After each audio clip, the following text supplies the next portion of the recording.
नमस्कार फ्रेंड्स, बहुत बहुत स्वागत है आप सभी का।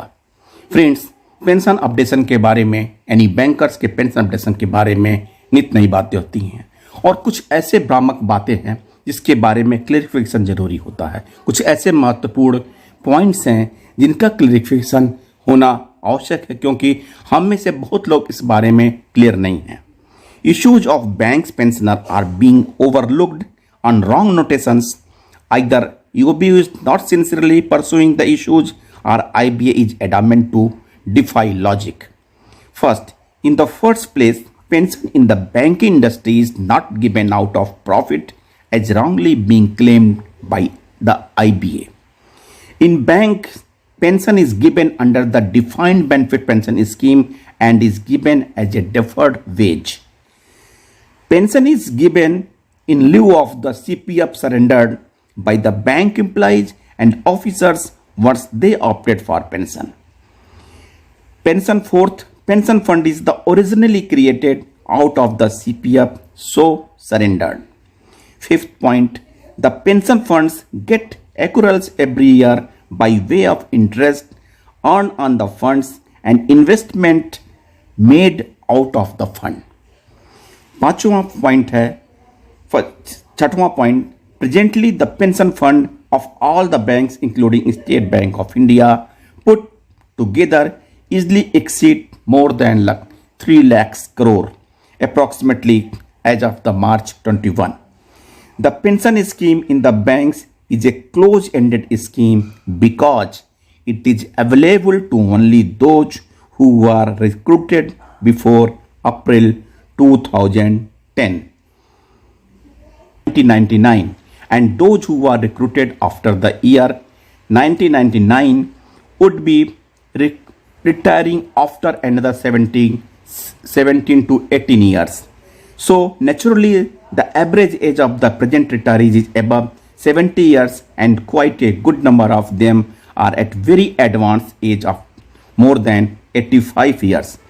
Whereas the pension corpus is a very huge, which will continue to remain huge even after almost all the retirees cease to exist. 10th point, so far as the family pensioners are concerned, their case is simply pathetic as many of them are spouses of deceased bank employees, mostly women, with a meager pension ranging from 4,000 to 14,000 including DA.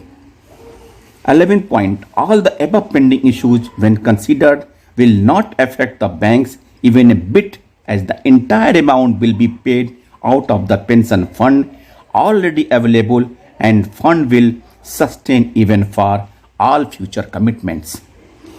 12th point, any provision to be made under AS 15 revise is only a one-time dispensation for future contingencies which are very remote going to by the presence of the strong pension corpus. Such provisions have to be necessarily made before arriving at the profit as payment of pension is a revenue expenditure. Friends, 13th point, all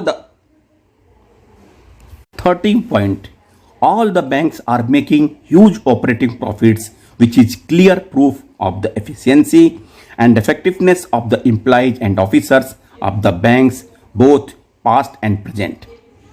14th, uniform DA to pre-2002 retirees will remove the discrimination they are suffering from and will give some relief to them from the vagaries of the price rise.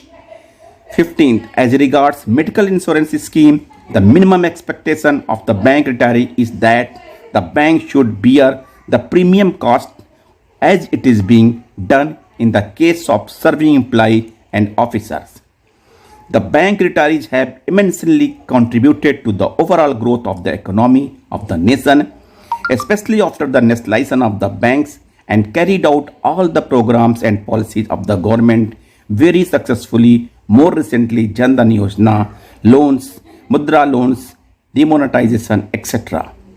The issues relating to the cost of updation of the pension and their affordability are the nexus from the employees and officers' point of view, as it is obligatory on the part of the banks to make adequate provisions to ensure that all the benefits under pension scheme are met out. Of the pension fund, bank implies pension regulation has very clearly spelled out about the constitution of the pension fund and payment of the pension thereof with updation. The regulations have laid down clearly about the contribution to the fund, and it is nowhere provided that implies nowhere provided implies and officers to contribute the fund except surrender of the CPF along with the interest accrued thereon. The concerns of IBA and government about the affordability and the profitability constraints are beyond the scope of pension regulations. It is once again clarified that contribution to the pension fund by the banks are in the nature of revenue expenditure and do not form part of profit and loss appropriation account, as such contributions are made before arriving at the profit. Thank you friends, नए update के साथ फिर से मिलते हैं, तब तक के लिए बहुत बहुत धन्यवाद, बाय बाय।